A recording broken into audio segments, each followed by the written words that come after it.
Okay, welcome to Quarantine 2020, podcast number 8.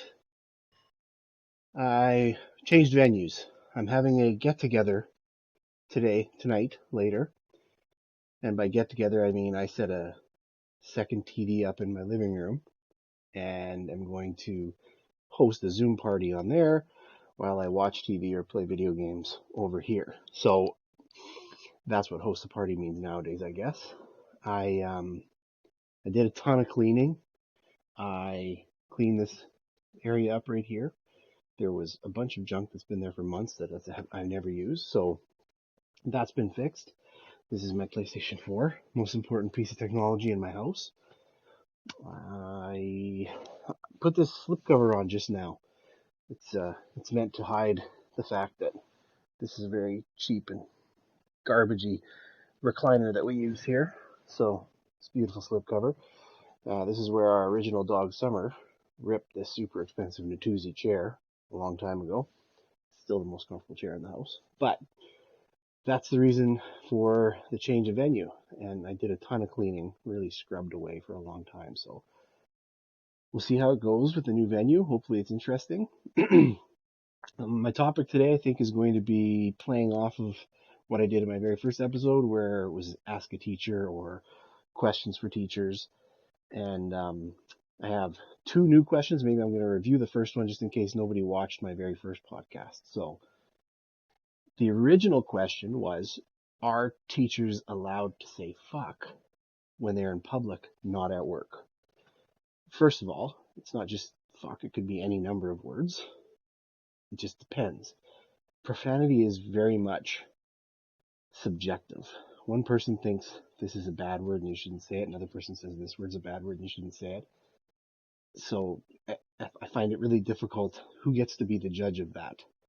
Is this individual administrator going to say you shouldn't say this word at work? Well, this one's going to say that one. Like if you look back to when I was a kid, The Simpsons had Bart Simpson say hell and damn on TV, and the world just about lost their mind over it. So, and now hell and damn are pretty standard. I mean, I think you're allowed in a PG movie to have two fucks throughout the movie and still get a PG rating. So things are definitely changing that way. And my original argument for whether or not a teacher can say fuck was, yes, I think they can. Obviously, they shouldn't be saying it at work.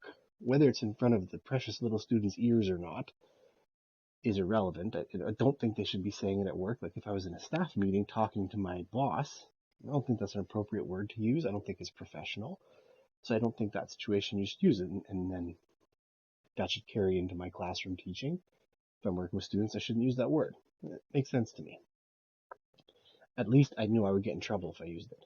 I might still get in trouble for using it now, but I think it should be something that's allowed and shouldn't be taboo because it's a wonderful learning opportunity for my students because I swear like crazy. I swear all the time.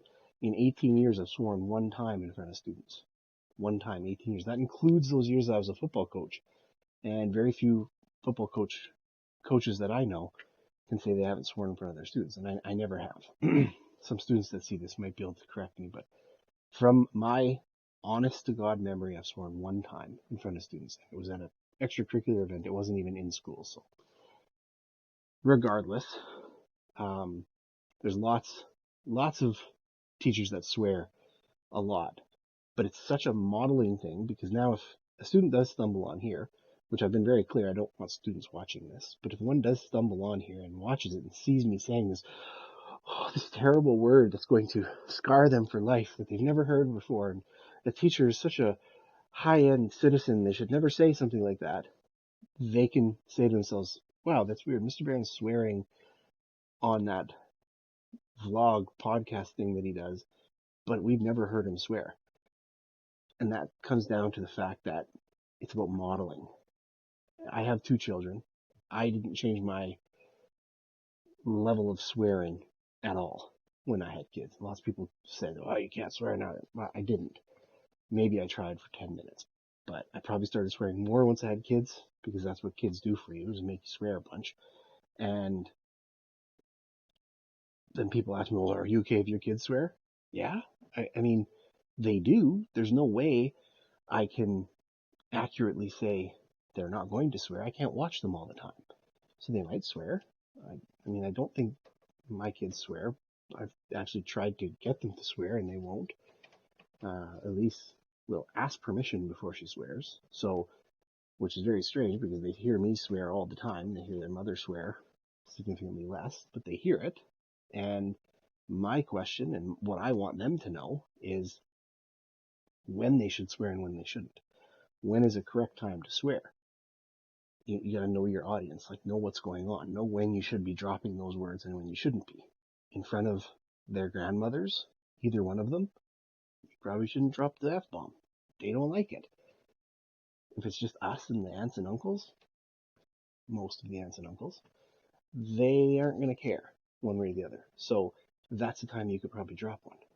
Now, they probably get a little worked up if a 12-year-old was doing it, but in the end, that's what I want them to learn. I want them to learn when is a good time to swear and when isn't. And that's what I think students would see if they watch this YouTube video and they see me swear is, oh wow, he shuts that off completely when he's back at school. And I do. I've taught myself when I can and when I can't. And I haven't made that mistake very many times. So that answers that question, hopefully. I actually had a teacher friend of mine message me privately because she's too afraid, I think, to probably comment on the videos itself because lots of teachers are too afraid to know their opinions on these kinds of things or have these opinions on these kinds of things public. But she messaged me privately and just said, yeah, teachers can say the F word whenever they want to, just not when anyone's around that can hear them.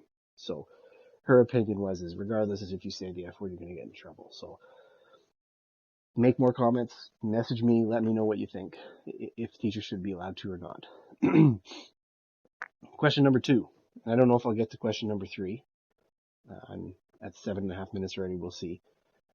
Question number 2. Should teachers be allowed to drink alcohol in public? I think the common sense answer is yes. If they're in a bar, they can drink it. But what if I'm telling a story to my friend at work and a student overhears it and I say I was drinking a beer or I was in my backyard having beer? I think that's a little bit, you're starting to get a little bit on the edge because, again, those precious little students have never seen their idols drink alcohol. So, I mean, if a teacher drinks beer in public, is that a big deal? So if I open this and I drink it right now and this is going public, is that allowed? Well, I'm over 19 years old. I'm allowed to drink beer. I like the taste of beer, so I want to drink it. And I don't think there's anything wrong with it. My throat's actually a little bit sore. I've been talking for 8 minutes straight. So I'm going to have a little sip of this. Hopefully, everything doesn't stop and the world doesn't stop turning. But that's my opinion. That's my thought. They can drink it if they want to. Now, there's cases where they shouldn't. They shouldn't break the law. Well, I'm in my house. I am over 19 years old, so I can drink it if I want to. I also am not drinking myself into intoxication publicly. That's also against the law, public intoxication. So this is a public YouTube video. Lots of people, because if I sat here and drank 20 beer into intoxication, absolutely, that'd be illegal, and I would get in trouble for it. Having, 3 sips of a beer while I'm doing a video log, that's what I would be doing right now normally. Not every night, but I mean, that's an average expected thing of a grown man. He can have a beer if he wants, have a glass of wine, have a rye if he wants to. So personally, I don't think it's a big deal. I guess we'll find out. If other people think it's a big deal, again, feel free to comment. Let me know if you think it's different. I'm sure I'll get a message or two from friends saying you shouldn't drink beer on TV or on YouTube. I don't see why. I'm probably going to have 3 sips max through the whole thing, but that's that question. Last question. Should teachers have students connected to their personal social media accounts? So lots of teachers I know, they have 2 social media accounts for almost everything. They'll have their teacher account, and then they'll have their private account. I have my social media locked down fairly tight. I've opened it up a little bit just in the last day, trying to promote this YouTube channel. So for that reason, I don't want students on my social media platforms. I don't. That's my job. That's my personal job. I don't want to have to deal with them now. There's no way around it. It's part of the reason I like teaching in the city as compared to a small town, because if you do almost anything when you're in the small town, it's public for the whole town to know, so the students know it right away. And that's kind of the way I look at social media. Personally, I don't want them to be attached to my social media. That's my personal life. Even though I'm making my personal life public, I don't want them there. Now, I can't stop them. I've asked for them to not watch and said I don't want them to, but I can't stop them. But I guess it doesn't really answer the question. Just because I don't want them there, the question is, should they be there? Should you allow students onto your personal social media accounts if you're a teacher? Well, if you're a lawyer, are you going to be friends on Facebook and Instagram with your clients? I don't know. Probably not. I would assume a lot of law firms would have a rule against that. I mean, I'm just guessing again. What the hell do I know?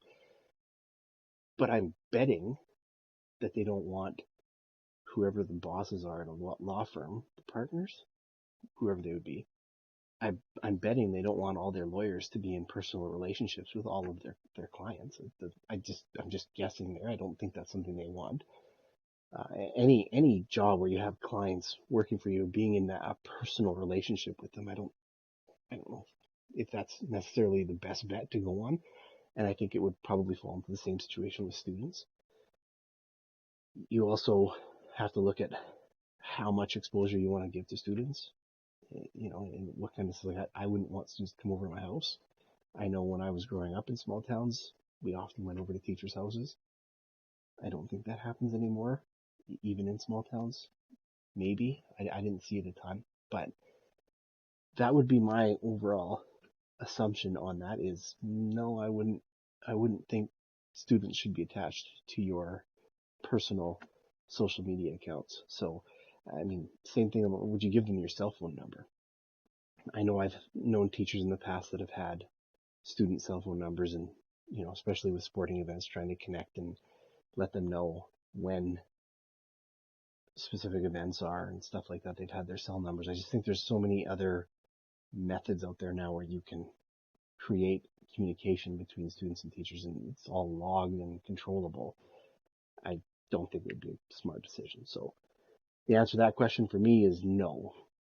Teachers shouldn't be connecting students to their personal social media accounts. Again, send me individual messages, private messages, comment on it. Let me know what you think. If you think I'm crazy and out to lunch. Also on the beer question, whether or not you can drink beer publicly. That's 2 sips most likely I've had in this entire video. So thank you very much for tuning in. This one actually is pushing 15 minutes right now. I'm going to have a few edits in there to cut it down, but subscribe. I would like to get my subscription numbers higher. I don't want to be cheesy and sound like all the young YouTubers out there, but now that I've started this, I actually am starting to hope it gets a little bit more traction and people watch it more. So expect big things in the future. Maybe someday I'll get that intro done and included in there. Maybe I'll get a couple extra camera angles, just change it, because I know this is garden hose video right now. It's all just one camera angle pointed the whole time. I'm also doing this alone, so I don't have a lot of time to make those camera changes and such, but hopefully we can pick it up and it gets better and better as we go. Thank you for joining me, and I'll see you tomorrow.